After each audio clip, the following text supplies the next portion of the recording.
Hello guys, तो स्वागत है आप सभी का आपके अपने YouTube चैनल DR फैक्ट्स पर। तो आज हम बात करेंगे कुछ ऐसे फैक्ट्स के बारे में जो शायद ही आपने कभी सुने होंगे। तो बिना टाइम वेस्ट किए लेट्स बिगिन द वीडियो। क्या आपको पता है ऐसे दो समुद्र हैं जो कि मिलकर भी नहीं मिलते, यानी कि मिलने के बाद उनका पानी आपस में मिक्स नहीं होता। आपको क्या लगता है इसके पीछे क्या मिस्ट्री हो सकती है? ये कोई कुदरती करिश्मा है या फिर इसके पीछे कोई साइंस है? So let's talk about it. ये घटना गल्फ ऑफ अलास्का में होती है। यहाँ पर दो समुद्र आपस में मिलकर भी नहीं मिलते। ये संगम है दुनिया के दो सबसे बड़े महासागरों के बीच, जिनमें एक तरफ है अटलांटिक ओशियन और दूसरी तरफ है पैसिफिक ओशियन। एक्चुअली साइंस ने प्रूव किया है इसके पीछे कोई भी करिश्मा नहीं है, बल्कि इसके पीछे साइंस है। एक्चुअली में है क्या, ये पानी के केमिकल, मिनरल और डेंसिटी डिफरेंस की वजह से होता है। अगर साफ लफ्जों में बात करें तो जो आपको दो ओशियन दिख रहे हैं उनमें से पैसिफिक ओशियन है ये ब्लू वाला, जो कि डार्क ब्लू है, इसका पानी काफ़ी साफ है। और दूसरी तरफ जो मैला सा समुद्र है जिसका पानी थोड़ा सा रेतीला फील हो रहा है, यह है अटलांटिक ओशियन। अटलांटिक ओशियन में पानी ग्लेशियर से आता है, यानी कि वो बर्फ के पहाड़ जब पिघलते हैं तब उनमें से पानी निकलता है, तब ये समुद्र बनता है। और इस समुद्र में मिनरल क्वांटिटी काफ़ी ज़्यादा है पैसिफिक ओशियन के मुकाबले। अटलांटिक ओशियन के पानी में इम्प्योरिटीज़ यानी कि अशुद्धता काफ़ी ज़्यादा है पैसिफिक ओशियन के पानी के मुकाबले। और जब इम्प्योरिटीज़ ज़्यादा होती है तो डेंसिटी भी बढ़ती है, इसलिए अटलांटिक का पानी पैसिफिक के पानी के मुकाबले काफ़ी डेंस है। इसलिए डेंसिटी डिफरेंस होने के कारण ये पानी आपस में मिक्स नहीं होते। लेकिन इनके पानी में सिर्फ डेंसिटी डिफरेंस ही नहीं बल्कि केमिकल डिफरेंस और टेम्परेचर डिफरेंस भी है, क्योंकि आप सभी को पता है जब ग्लेशियर से पानी आता है तो वो काफ़ी ठंडा होता है। इसलिए अटलांटिक का पानी काफ़ी ठंडा है पैसिफिक ओशियन के मुकाबले, इसलिए भी वो आपस में मिक्स नहीं होते। आप एक एक्सपेरिमेंट कर सकते हैं, जैसे कि आप एक ग्लास में गर्म पानी लें और एक में ठंडा, और उनको आपस में एक दूसरे के ऊपर नीचे ऐसे रख दें कि गर्म पानी ऊपर हो और ठंडा पानी नीचे। आप देखेंगे कि वो पानी आपस में मिक्स नहीं होता। इसे चेक करने के लिए आप उनमें कलर डाल सकते हैं। आप गर्म पानी में रेड कलर डाल दो और ठंडे पानी में ब्लू कलर डाल दो, आप देखेंगे कि वो आपस में एक बूंद भी ऊपर नीचे नहीं हुए। डेंसिटी डिफरेंस का बेस्ट एग्जांपल है पानी और तेल। आप देखेंगे जब आप पानी और तेल को मिलाएंगे तो वो आपस में मिक्स नहीं होता है, जबकि है तो दोनों ही लिक्विड। ये होता है डेंसिटी डिफरेंस की वजह से, और यही रूल एप्लीकेबल है अटलांटिक ओशियन और पैसिफिक ओशियन के ना मिक्स होने के लिए। लेकिन ये कुदरत का अजूबा काफ़ी गजब है, इसे आप अजूबा ही कहेंगे क्योंकि ये कुदरत के बहुत बड़े लेवल पर है। लेकिन क्या आपने कभी सोचा है ये अजूबा सिर्फ इन दो समुद्रों के बीच ही होता है या फिर कहीं और भी होता है इस दुनिया में? एक्चुअली ये करिश्मा सिर्फ इन दो समुद्रों के बीच ही नहीं बल्कि दुनिया में काफ़ी जगहों पर देखा गया है, जिनमें से एक है अरेग्वी रिवर, जिसमें वाइट और ब्लैक वाटर आपस में मिक्स होने के बाद भी मिक्स नहीं होते। आप समझ ही गए होंगे। और ऐसा ही छोटे लेवल पर देखा गया है इंडिया में, जहां पर देवप्रयाग में भागीरथी और अलकनंदा मिलकर भी उनका पानी आपस में मिक्स नहीं होता।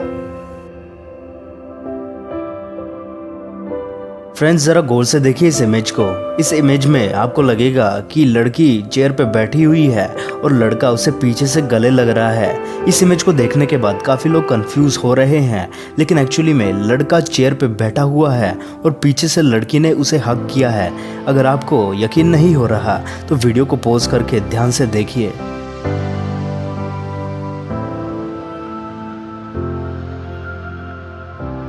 ये फैक्ट लॉजिकल फैक्ट है। अगर आप 1990 से लेके 1999 के बीच में पैदा हुए हैं तो आप काफ़ी लकी हैं, क्योंकि आपने 3 डिकेड्स, 2 सेंचुरीज और 2 मिलेनियम्स देख लिए हैं। अगर आप भी 1990 से लेके 1999 के बीच में पैदा हुए हैं तो आप सोच रहे होंगे कि मेरी उम्र तो इतनी ज़्यादा नहीं है, फिर मैंने 3 डिकेड्स कैसे देखी? तो देखिए, 3 डिकेड्स में 10 साल होते हैं, तो सिंपल सी बात है 1990 से लेके अभी 2020 आ गया है, तो 3 डिकेड्स तो आपने देख ही ली है। फिर आप सोचेंगे कि मैंने 2 सेंचुरीज कैसे देखी? तो सिंपली 1990s में 20th सेंचुरी थी और अभी 21st सेंचुरी चल रही है, इसलिए आपने 2 सेंचुरी देख ली हैं। और मिलेनियम के अंदर 1000 साल होते हैं और 1990 से लेकर 1999 ये 1 की लाइन थी और अब चली है 2 की लाइन 2020। इसलिए ये आपने 2 मिलेनियम देख ली है ना? आप काफ़ी लकी। ज़रा गौर से देखिए इस फोटो को। ये फोटो की कहानी आपको ऐसे समझ नहीं आएगी जब तक मैं आपको नहीं बताऊंगा। ये फोटो काफ़ी इमोशनल फोटो है।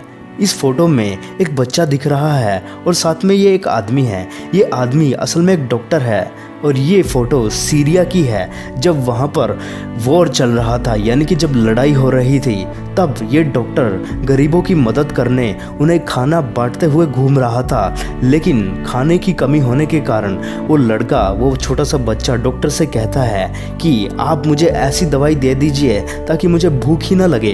इससे पता चलता है कि सीरिया के लोग कितनी मुश्किल में थे और वो डॉक्टर इस बात को सुनकर रोने लग जाता है, क्योंकि उसे पता है वो भी उस बच्चे की ज़्यादा दिनों तक मदद नहीं कर पाएगा।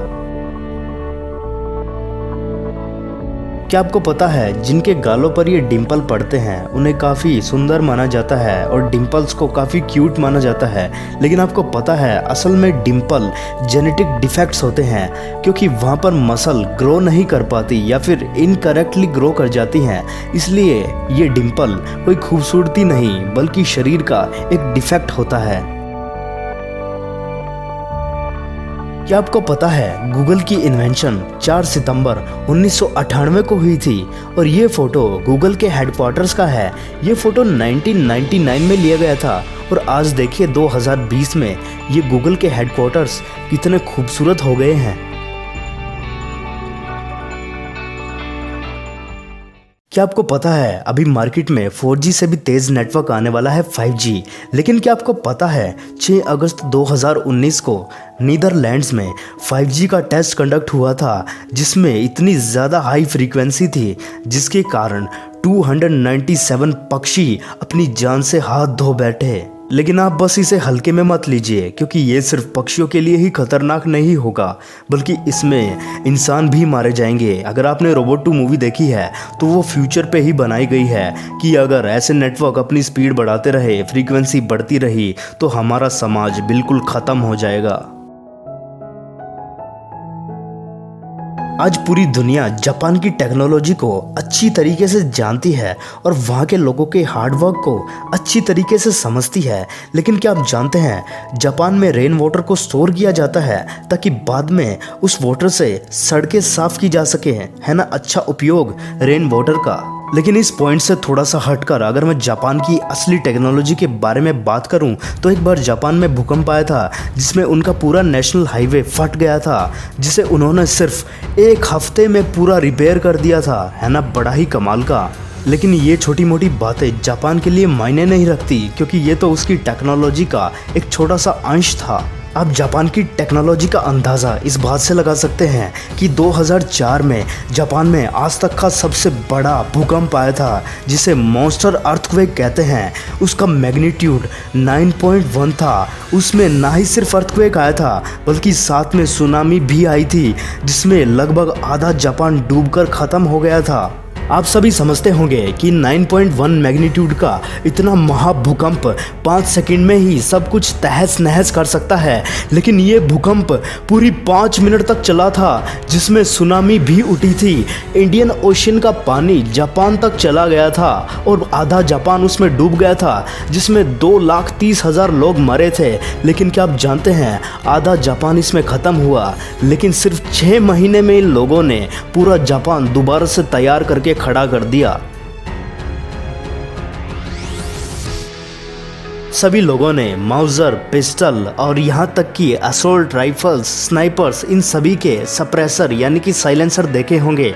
लेकिन क्या आपने टैंक का साइलेंसर देखा है? जी हाँ, टैंक का साइलेंसर। ये है टैंक का साइलेंसर। कैसा लगा आपको?